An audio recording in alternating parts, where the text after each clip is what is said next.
The piece that was done off the wall in the City Gallery, where there were 6 artistic pieces put together that had been inspired by 6 pieces of art in the gallery. And this was art speaking to art in an artistic environment. And that was novel, that was very innovative. The Revenger's Tragedy, I think, was the first Bottom Dog show that I'd seen, and I was very keen to see it because Aidan Crowe was in it, and I'd seen him in the Beggar's Opera, which was done by the Youth Theatre, and Liam was in it, and it was, it was a great one to see, and I loved the way they staged it. It was a dark show, but it was a very, I thought, original thing to do that with a kind of Jacobean restoration tragedy and set it where they did. It was innovative. It was fun. It was my first experience of theatre in Limerick and Limerick references and jokes about Limerick, and I really enjoyed it. And I thought to myself, yeah, there's quite a burgeoning little scene here, and it's great to see it. Well, I had moved to Limerick at the beginning of February, and we were looking for something to do, something fun to do, and we spotted the ad for Porkville. And I thought, that sounds like a nice way to get to know Limerick, because they were going to be doing about Limerick history, and I thought, that'll be interesting, because I'm very into history. And I'm into theatre as well. So went along to see the show, and it was just very, very funny. Miles and Mike doing a 2-man show, and it was all kind of, every time they mentioned Frank McCourt, poor Miles got drenched, because there was a watering can on stage and he just got drowned with water, and the poor man, he must have been saturated by the time it was finished. And then they were talking about Munster's victory over the All Blacks. And they also mentioned Patrick Sarsfield going out to Ballyneety to find a hairdresser, which sounded rather strange, but interesting. And I had an experience that actually changed the way I see the world, because I think about that play and that production every single day of my life. I mean, I've known Miles Breen for years, and I knew Pius and Joan, and they disappeared completely in that room. It was a fairly small theatre. The set was sparse, but it was just completely immersive. It was just this powerful, powerful, visceral, elemental experience. And, I mean, Miles wasn't there at all. He completely was Bridget Cleary's husband. And I mean, like, he was howling, and there was this regret and this insanity about him. And, it was just unbelievable. And there were 3 virtuoso performances. Are you a witch, or are you a fairy, or are you the wife of Mikey Cleary?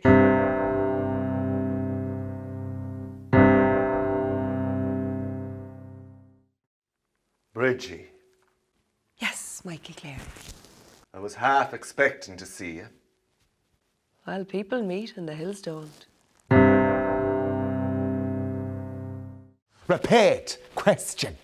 If I've left to open my mouth in this kangaroo court, were you a witness to the events you're taken on to describe? The souls, William. Not meant to mingle.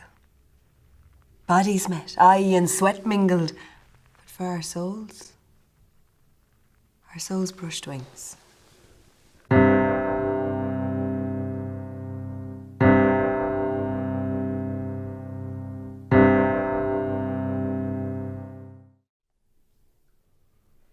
About what happened, Bridgie? Did you hear what I had to tell you there about what happened?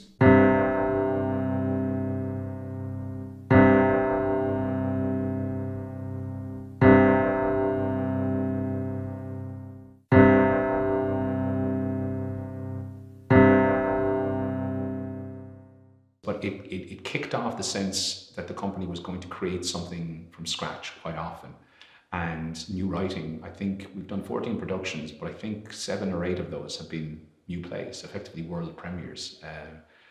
And that's something, that tradition has definitely continued on.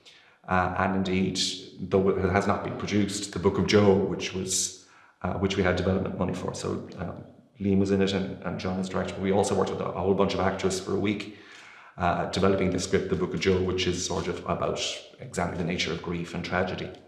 And that was a tough script to write. Mm-hmm. But you sort of had, with the help of people around you, I'm very proud of it, and fingers crossed it'll eventually see the light of day. At the moment it hasn't, but I'm incredibly proud of the support and the help in the development of me personally as a writer. Yeah. One of the big things we've been doing over the 10 years is the rehearsed readings, which has been a brilliant experience both for us. All three of us have directed some of them, but also gave us a chance to work with a whole bunch of actors who were incredibly generous with their time. And we've done everything from Shakespeare to Noel Coward, contemporary plays, political plays, and they always had themes. But I suppose for me personally, one of my favourites was one of the first year we did 4 bloody plays, which were all looking at revenge and murder. But I directed Salome by Oscar Wilde, which is a play I absolutely adored, but you very rarely get to see. And we had a great time with the cast. It's a very dense script, but we were blessed with the cast and all the rest. And so that one stuck out because also it worked really well. As some plays don't work well as readings, but that one worked really, really well as a reading because of the language. That was the first one you directed and didn't cast me in. Just saying. No need to be bitter. You were in plenty of other ones. But then you have wonderful positive experiences as well. I directed Journey's End, which is one of my favourite plays, and the performance on the night was just extraordinary. Again, it's a very dense play, deceptive in many ways. And the audience response to it, because I think the play is a very emotional piece and a very humane piece, the audience were in tears on the night, and to see something that had started at 10 o'clock and had a huge emotional kick by 10 o'clock at night was something that's very, very rare. The other thing, of course, is we'd like to say it was all about art and all about, the theatre and all about myself and Mike Finn especially, we're very selfish. Mike Finn said, we have to do the Crucible and I have to play John Proctor. And I said, we have to do the Dresser and I have to play Norman the Dresser. Because sometimes it's that whole thing of, I'm never going to get cast in this part. I'm never going to get a chance to explore it. And I've always wanted to have a go of it. So sometimes the readings may sound very altruistic and it's all about the love of the art. Sometimes it's all about me, or in Mike Finn's case, Mike Finn. But occasionally you have these lovely things that happen. In the case, we were doing a once-off reading of Democracy by Michael Frayn, and we explained that it was for the beginning of Limerick City of Culture, which had a kind of tumultuous start, and we wanted to just put something on. So John directed Democracy. Were you in that? Yep. You were in that as well. So a load of us were in it, and cross-cast it actually with it's an all-male play, but some of the male roles were played by wonderful actresses. And I contacted Michael Frayn's agent, and the agent explained the situation. We have no money and anything. And Michael Frayn said, no, I'm delighted to give them the rights for free. And then he was due to be in Limerick and had arranged to have a cup of coffee with me. And unfortunately, it never worked out because of schedules. But just one of the good stories that the great Michael Frayn decided to support Bottom Dog because of he liked the idea of what we were doing, which was pretty cool, I think. Yeah. I'm just disappointed that I haven't managed to find the play that I wanted to do and forced the issue forward. Yeah, there's still time. Yeah, I'm much older now, Miles, is the only problem. I was thinking about the Wizard of Oz, and you could be maybe, like the Cowardly Lion. And you could be the Tin Man with your broken arm. Thank you. And I could be the man with no brain, as everybody knows. I think that covers that. Elegies, when it was part of the Dublin Gay Theatre Festival in 2012, to have an ensemble of over 20 members is remarkable. I mean, that just doesn't happen, especially to a non-funded company. And there was a lot of generosity from a lot of people, but everybody wanted to make it happen. Because after its run in Limerick, which was so successful, people, they bought into the idea of it, and they bought into the idea that they were part of something that mightn't happen again for a very long time. And again, an idea that was fostered in Limerick by Bottom Dog. I thought it was fab. Now, I was completely biased because my sister was in it and I thought she was amazing. But I really loved the show. It was really lively, and I'd never seen anything quite like that in Limerick. Seeing a show like Elegies in Limerick was very important. It kind of changed the landscape a little bit from doing very traditional plays, in my opinion, from my experience, to seeing something that was a bit edgy and contemporary. When you ask people, then they'll get involved, whether it's young people or people that haven't been involved in the past, regardless of where they live or what their background is. I think theatre is a medium that's open to everybody. Everybody can give it a go. You don't need to bring any special equipment with you. You just bring you and your personality and your enthusiasm and your talent, if you have it, or it can be nurtured. And I think theatre is something that crosses all boundaries within Limerick, and that's something that we've recognised, that theatre can be used maybe to break down those boundaries as well sometimes, and to bring people from different backgrounds and different parts of the city and county together, and theatre is a good way to do that. Since doing Animal Farm, I've written my own play, I've produced my own play, I've directed my own play, I've acted in plays, I've got auditions for the National Youth Theatre, I've got auditions from English acting schools coming up all in the next 3 to 4 months, and Animal Farm was a big stepping off point for that, and how to work professionally and how to move into that professional field. Well, so we put down mulch in the bell table, and the amount we just kept slipping because it's mulch, you're gonna slip. And during one of the performances in like a battle scene, I think it was, one of our dog actors slipped and kicked another member in the face. So that was fun. It's fun when you're not getting kicked in the face, I guess. For young people to be able to see that there is a company that they can move to or aspire to is so important. But I think as well as that, just in terms of the place itself, and I suppose having people presenting theatrical shows that bring you to another reality. And I suppose the one thing that I would say I'd like to see more of is that more people would experience local theatre, because it does change you in so many ways. It does lift you out of, I suppose, your normal way of looking at the world.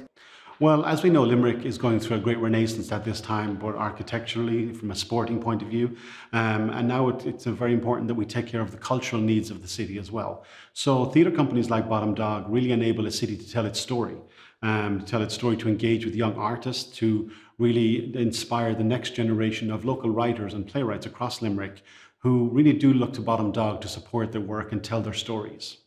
A play like that, a very challenging play, because Liam presented so many different characters.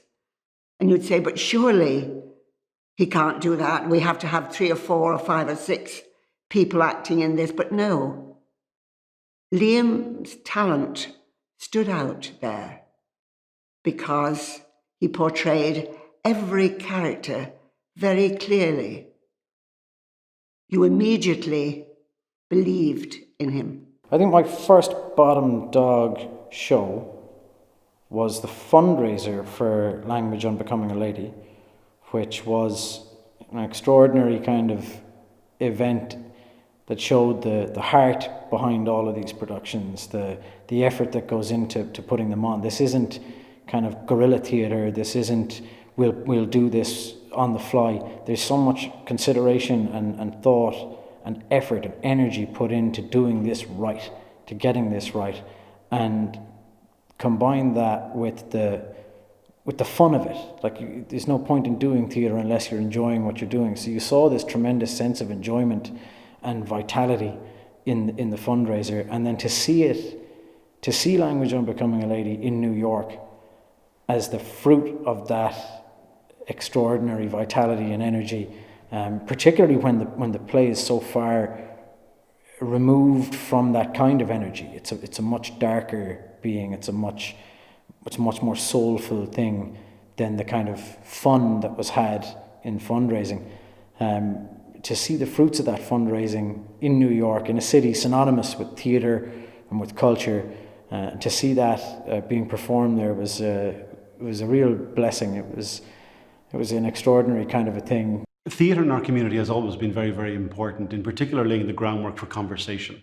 So if we look at the wonderful productions focusing on diversity the Bottom Dog have produced in the last number of years, from Elegies and The Bachelor of Kilkish and Language on Becoming a Lady, all of those projects went on before we had the journey to equal marriage here in Ireland, and that's where theatre is so important in creating that conversation around our community here.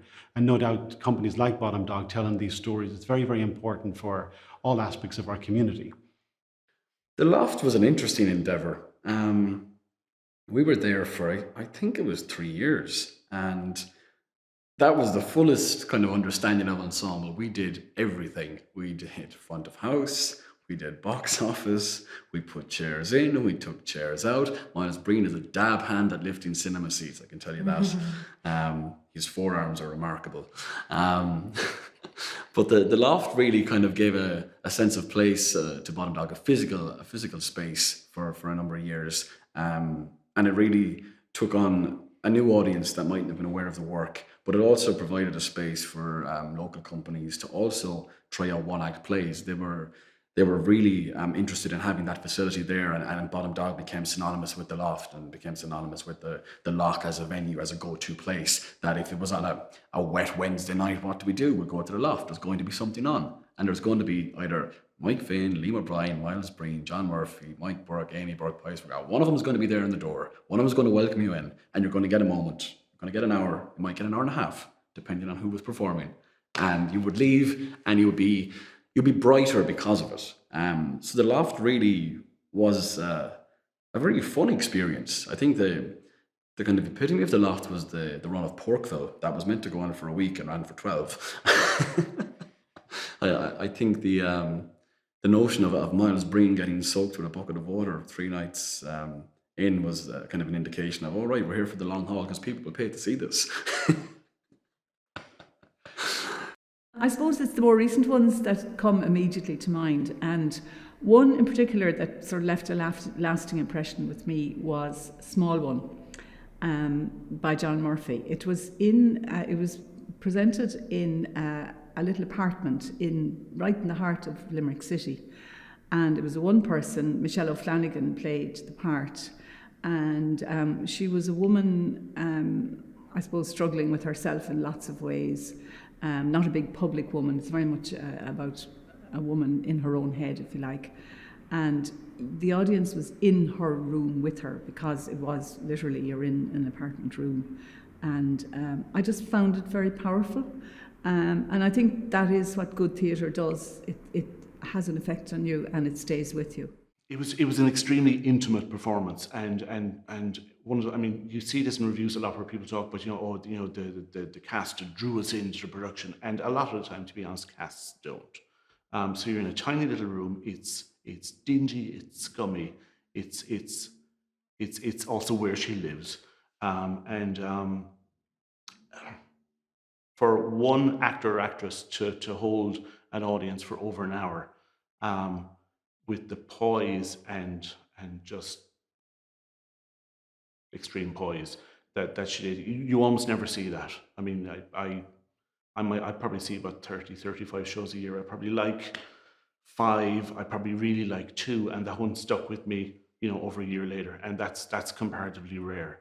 The Bachelor of Kilkish was a show that I saw, and it really resonated with me, and it made me think an awful lot about Ireland and how it has developed and how it is developing. We've had electoral surprises, you might say, in the marriage equality, and there most recently we repealed the 8th, and even with the response to the Pope's visit, we're getting all of these social signals that Ireland has changed. And yet, we're still aware of the Ireland that was. And more than any other play that I've seen, I felt that play in particular addressed that, because there was 2 men, both outside of what's considered normative, and both of a culture. One's a very young man, one's a very older man. They're both, to us, the audience, instantly recognizable figures with instantly recognizable set of attitudes. And they're coming from a very similar place, but the fact that they belong to different generations created a juxtaposition, which I found was interesting, illustrative about our country, our nation, its culture, how it's developing, and something I hadn't seen anywhere else. So I really enjoyed it. What are you proudest of from the last 10 years of Bottom Dog? In many ways, and it's sort of strange to say, I mean, I've had, personally, a lot of highs, but what I'm proudest of is of the the people we worked with, actually, whether it be in the readings or in the productions and stuff like that. I mean, they've been incredibly generous and incredibly supportive, but also at times, like, I mean, some performances like really stick out, like obviously Joanne and Bridget Cleary and Brendan Conroy and Patrick Lee Cashman. I'm proudest of having worked with those people. Yeah. When I look back on the last 10 years, I think at last count, Bottom Dog has been responsible for 14 full-length plays, 7 of which have toured, 9 seasons of rehearsed readings, which translates into 36 plays, 27 directors, 125 cast. This straight away is talking about theatre being so accessible to so many people. Well, what I love about it is, and I was very struck by something I saw recently on social media. Somebody had photographed a local shop, a building that used to be a local shop. It's now covered in ivy and is derelict. And I thought, if you don't support your local community, your local theatre, you won't have it. I mean, I know that you guys are underfunded and undersupported, and at times it seems underappreciated. But you make such a difference to people's lives. I mean, the work that Bottom Dog do is life enhancing. You know, it's totally uncynical. It's totally uncorporate. It's just this beautiful thing. But you, Jen? I think it's something similar. I'm reminded of directing Bridget Cleary, and I had a chat with Emma Fisher, who designed the show, and I had a simple kind of probably half-formed notion as to what this set would be like, something to do with clothes. And I arrived into the venue close to performance date, and she had transformed my idea and made it 1,000 times better on no money and on hours and hours and hours of really hard work. And to have worked with someone like that and was just remarkable, really. It's very important that we recognise our local talent, and it's also very important that we retain our good people here as well. And the council, it's, I suppose, the biggest thing they can do to give civic honours to any group or organisation or individual. And I think it was significant that civic honours were given to Bottom Dog. And I think that was in recognition for the good work that they have done in the past. And we should try and support them to make sure that they have our cooperation to continue on that good work into the future again. I also think the sometimes small but very loyal audience of people. We have people who come to nearly everything we do, and they come and they give their time and they give their support and they give their thanks. And they're the audience, and without an audience, what are we? So to them, thanks so much. And I'm pretty sure most of them are here tonight, so that's a double thank you. It's very hard to imagine a Limerick with a Bottom Dog shaped hole in it. The absence, it would be a different town. It would be a different cultural space. There's not, I always say there's like a dichotomy in Limerick between the arts and the sports.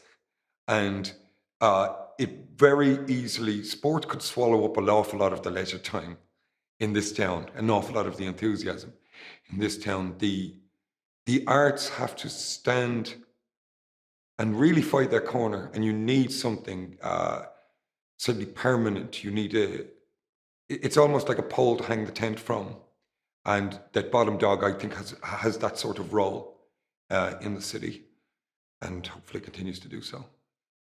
Well, one of my hopes for Bottom Dog in the future would be once again to welcome back to America. I think there's massive opportunities for Limerick stories to be told overseas, and in particularly New York. You know, the last time when the team were over was wonderful to see Bottom Dog meet our great president, Michael D. Higgins, and just to see the great people from Bottom Dog be celebrated in New York. And I hope we can invite them to America again with all of the support of the people here tonight, and continue to tell Limerick stories on a global platform.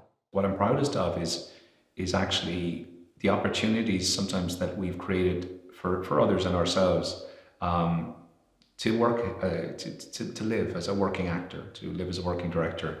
A lot of that has come from our touring, and our touring has allowed us to take 7 or 8 shows around the country, primarily we've been to over 30 venues.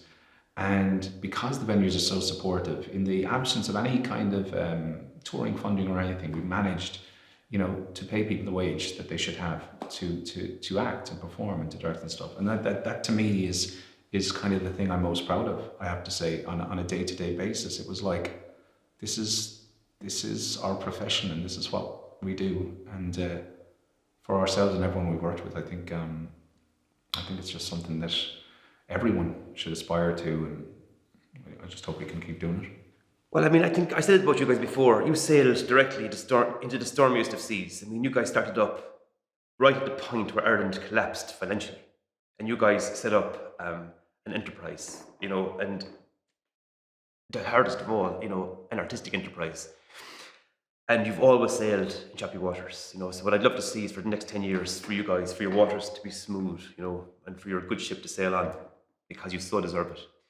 And, and I hope Limerick continues to express its pride in you guys, because you deserve to be lauded and garlanded and supported as much as possible.